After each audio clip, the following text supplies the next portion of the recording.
እንደምሏል አሰግድ በተለያዩ ፈተናዎች እንግዲህ የተፈተነች የምትገኘው አህጉራችን ወደ ሰላምና እድገት እንደዚሁ ቀጣይነት ወደ ማባራ ልማት ለማምጣት እርስ በርስ መመካከር መነጋገር ልምድና ተሞክሮ መቀየር ወሳኝ እንደሆነ ይታወቃልና ምን ሐሳቦች የተነሱ ናቸው?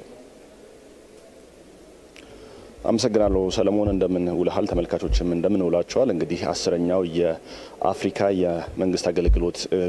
ጉባኤ ነው እየተካሄደ የሚገኘው ማለት ነው በየአመቱ በፈረንጆቹ ሰኔ 23 የአፍሪካ የመንግስት አገልግሎት እንደም ሲቪል ሰርቫንት ቀን ይከበራል እሱን አስቀድሞ ደግሞ እዚህ አዲስ አበባ ላይ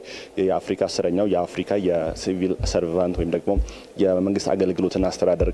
ጉባኤ መካሄድ ጀምሯል ማለት ነው በዚህ ጉባኤ ላይ እንግዲህ ከተለያዩ የአፍሪካ ሀገራት የመጡ ተወካዮች እየተሳተፉበት ይገኛል ማለት ነው ጉባኤው እንግዲህ ለ3 ቀናት የሚቆይ ነው አላማው እንግዲህ በአፍሪካ እየተንከባለሉ የመጡ ችግሮችን ለመፍታትና እንዲሁም ደግሞ የተሻለ የመንግስት አገልግሎት ለመስጠት የሚያግዙ ምክክሮችን ለማድረግ ከዛ ባለፈም ደግሞ የልምድ ልውውጥ ለማድረግ አላማ ያደረገ ጉባኤ ነው ማለት ነው በዚህ ጉባኤ ላይ እንግዲህ የኢፌዴሪ ምክትል ጠቅላይ ሚኒስትር አቶ ተመስገን ጥሩነህ ተገኝተው ንግግር አድርጓል መክፈቻ ንግግር አድርጓል እሳቸውም እንግዲህ ኢትዮጵያ በተለይ የመንግስት አገልግሎትን ለማዘመን የተለያዩ ስራዎችን እየሰራች እንደምትገኝ ጠቁመዋል ማለት ነው እንግዲህ በቅርቡ የተከናወነው በተለይ የአንድ ማዕከል አገልግሎት የመሶብ አንድ ማዕከል አገልግሎትም ኢትዮጵያ እንግዲህ ለዘርፉ ትኩረት ሰጥታ እየሰራች እንደሆነ ማሳያ ስለመሆኑ ገልጿል ማለት ነው ይህም እንግዲህ በመላ ሀገሪቱ የሚስፋፋና በቀጣይም ደግሞ የመንግስት አገልግሎትን ዘመናዊና ቀልጣፋ ለማድረግ እንደሚሰሩ የተሰራ እንደሆነ ያብራሩበት ነበር ማለት ነው እንግዲህ ከዛ ባለፈም ኢትዮጵያ ውስጥ እንግዲህ በኢትዮጵያ የሚሆን በአፍሪካ በርከት ያሉ ከመንግስት አስተዳደር ጋር የተገናኙ ስራዎች እንግዲህ ሲሰሩ ቆይቷል ማለት ነው እንግዲህ በኢትዮጵያ ሲከናወን ቆይቷል በተለይ ደግሞ ባለፉት የለውጥ አመታት በተለይ የመንግስት አገልግሎትን ለማሻሻል የሪፎርም ስራዎች ሲሰሩ ቆይቷል በተለይ ደግሞ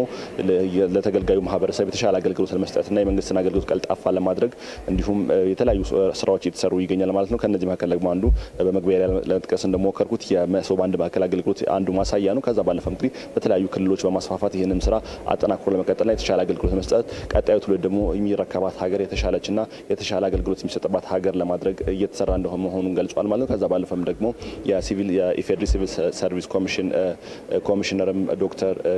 መኩሪያ ክፍሌም እንግዲህ በዚህ መድረክ ላይ ንግግር አድርጓል እሳቸውም እንግዲህ ይሄኛው መድረክ የተለያዩ አፍሪካ ሀገራት ተሞክሮችን ለማግኘትና እርስ በርስ ያሉብንን ችግሮች ለመቅረፍ የሚያግዝ ነው ከዛ ባለፈም ደግሞ የተሳለጠና የተቀናጀ አገልግሎትን መስጠት የሚያስችል ምክክር ለማድረግ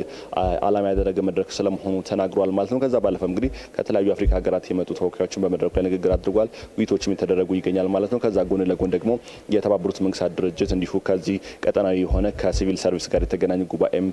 እየተካሄደ ይገኛል ማለት ነው የጉባኤም እንግዲህ ከዓለም አቀፉን ከተለያዩ ዓለም አቀፍ ሀገራት የመጡ ተወካዮች የሚሳተፉበት ነው በተለይ በግሉ ዘርፍ የተሻለ የአገልግሎት ዘርፍን ለማዘመን የሚደረጉ ጥረቶች ወደ መንግስት በመምጣት አጋርነታቸውን ለማሳየት የተለያዩ ውይይቶች የሚደረጉበት ነው እንግዲህ ከተለያዩ ሀገራት የመጡ ተወካዮችም አሉ እንግዲህ በዚህ ጉባኤ ላይ እንዲህ አይነት